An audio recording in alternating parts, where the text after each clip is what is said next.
Hello, this is my name is Ayush Goyal, and this is my submission for EXL Mini Project, that is the round two. The main task was to build an end-to-end data pipeline using PySpark. The goal was to clean the raw CSV files that I was given, that included the users file, products file, orders file, and order item files. And then create a star schema out of that, and then run the analytical SQL queries on that. So let's quickly move on. These are the configs, and this is basically the summary that I have created. So just to give the user an idea of what I have been able to achieve with the data, the null values are reduced, as if you can see. I have tried to retain as much data as I can because I just did not want to drop all the null values because that will result in losing the data. Uh, and then this is me trying to understand what the data looks like and feels like, and how what are the different things I can apply to it. My main approach was to create functional code because I wanted to reuse those functions again and again. As you can see here, I have tried to create functions which I can call again and again. And as when I think of pipeline, I think of reusability, I think of automation, I think of how the underlying architecture should be abstracted from the user, and user should be able to uh, clean the data or like get the ETL done without manually having to configure everything.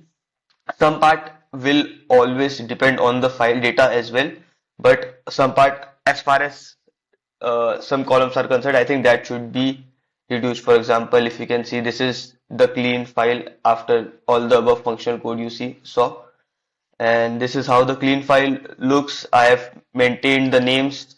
This is a conscious decision I took. I did not want to just remove all these values. I marked them unknown, and as you can see, the city names are also in line. Let's swiftly move ahead. This is for the second file, that is the products file, CSV file, and as you can see clean white spaces, remove unwanted characters. These are all the functions I created, and then I tried to call the function so that creates a layer of abstraction, and that this can be integrated into a UI easily as well. As you can see, it is much more clear. The SKUs are now standard in the singular format, and same I have done with the orders and the order detail file as well.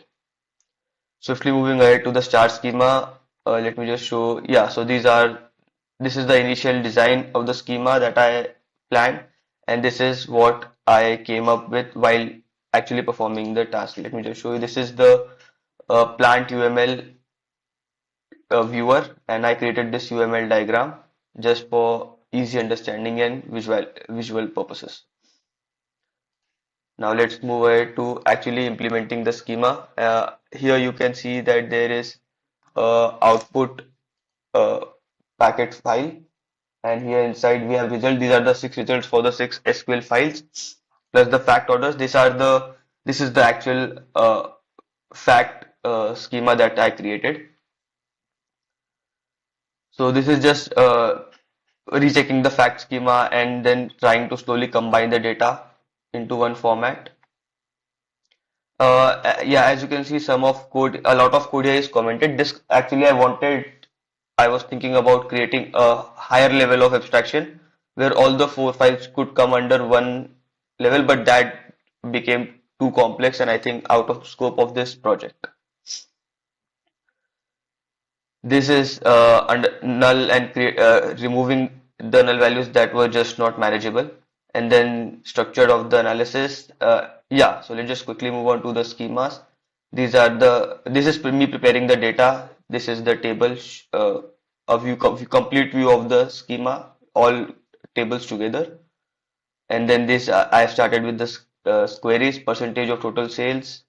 As you can see, this is the query, and this is the percentage of total sales here, average order values.